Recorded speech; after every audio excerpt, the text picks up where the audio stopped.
Pasaian.comen oarsoaldean topa daitezke museoen bisitekin jarraitzen dugu. Eta oraingo honetan gure geltokia Oiartzungo herri musikaren txokoa izango da.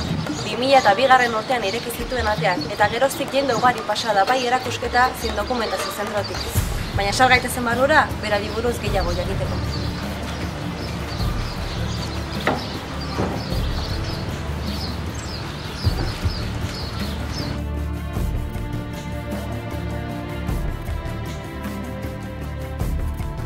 Ia biko martxoan batean inauguratu genuen, eta geroztik hemendik ia pasa dira 21.000 bisitari erakusketa ikustea.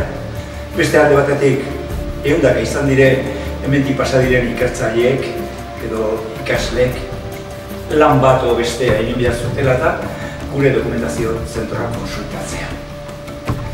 Eta nahi bazote orain ikus dezakegu gehien bisitatzen dena gure etxe honetan, hau da, soinu tresnen erakusketa.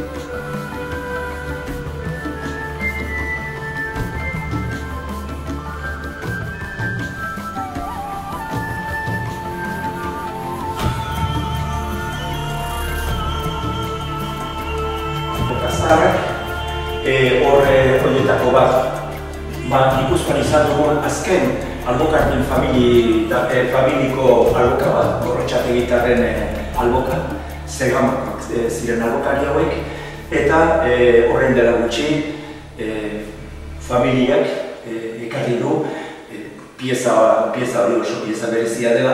Horrein dela gutxi arte horren kopia izan dugu hor, gari batean egin nuen kopia, eta horrein originala daukagu bere tokitan.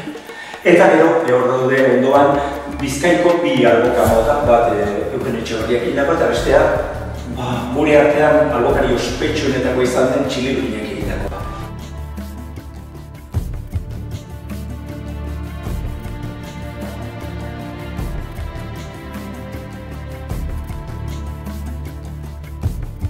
Eta hemen dugun perla berezinetakoa, bildumatxoa, non kontatzen da akordioiak Euskal Herrian egin duen bidea.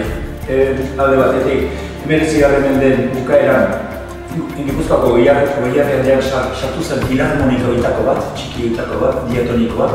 Gero hemen daukagu Zengotita markako Euskal Herrian ezagutzen dugun akordioi fabrika zaharrena, eta gero ezagunena, Larrinaga Herrini, egiten zitula bai trikitisamotakoak eta bai kromatikoak eta bestelakoak.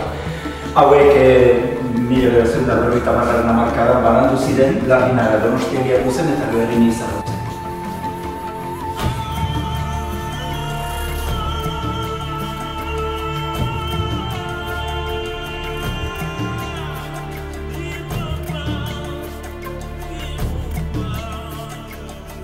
Gure plazetan da horren beste erabili izan den organilloa, pianillo mekaniko hori bere programazio sistema eta guzti.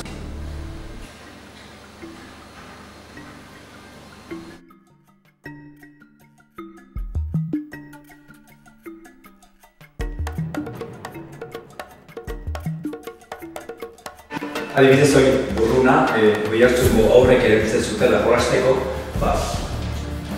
horrelako hotxa ematen duela. Hau ere, gure bisita gidatuetan guk jotzen dugu, eta baita ere etortzen diren horiei ere eskaintzen dugu. Eta beraiek harrik egiten dira pixka bat tresna honekin egiten dene hotxa.